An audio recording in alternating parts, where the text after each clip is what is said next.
We got a super chat here from Ole. Is it Ole? Ole. Is there a sound signature for external amps? Will I notice a difference sound signature if I have external amps only in the fronts in a home theater? I have not personally experienced that, other than if you've got a tube amplifier. You got tube amplifiers, they typically introduce like some like distortion into it, and so you'll hear that. It's got kind of a warmer sound, but I've owned a bunch of different amps, and I'm not sure that I could. Are you telling me they purposefully put distortion in, Michael? Yeah, I don't know why, but people love that, you know. So, but yeah, I don't think you're going to hear a massive difference.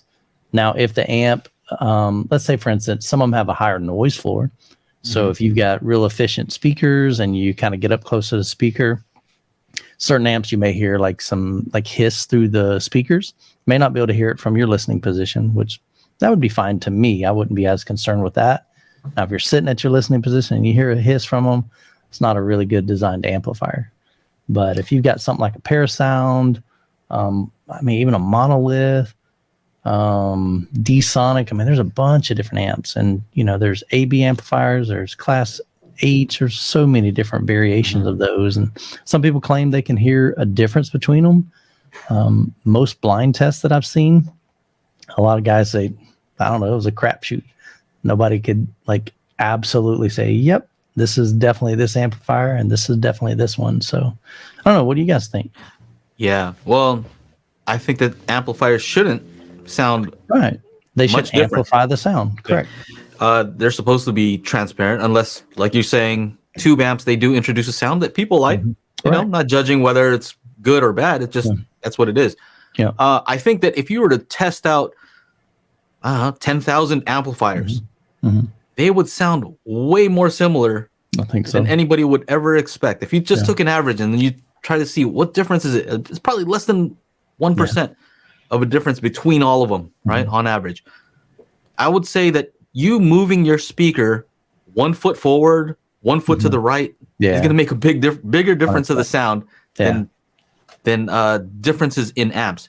Now, I don't know if he was asking whether the difference would between internal amplification on AVR and external. We've answered that numerous times on the channel, but it depends on whether, if that the answer to that question is if you feel like you don't have enough power going to your speakers, if it doesn't sound, if they're stressed running out of gas, and then so that's different.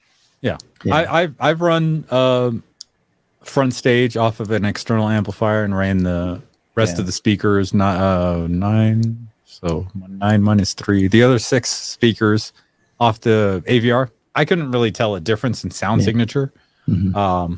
So that's I'm telling you, my experience has been what Michael also said, and I've said many times before. The main thing I look for is amplifier hiss.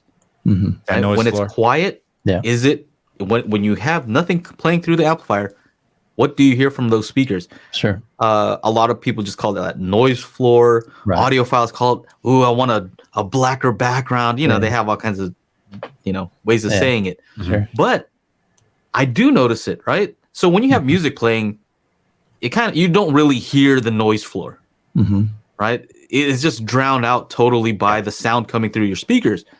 But if you switch to an amplifier that doesn't have that noise floor, for some reason, it just feels better.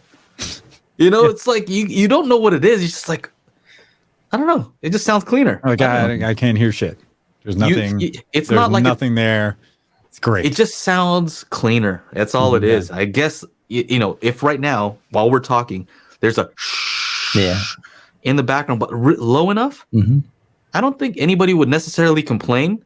But if we were switching it on and off, you'd be like, you know what? What is that nonsense over there? Yeah. These audio guys need to get their audio checked. What the hell? Yeah. Exactly. All right. So, yeah. All right, everybody. We do the Daily Hi-Fi podcast every Monday, 4 p.m. Pacific Standard Time. So make sure you join up to the YouTube channel, youtube.com/Daily Hi-Fi, and we will see you there for the big show every Monday. Yeah.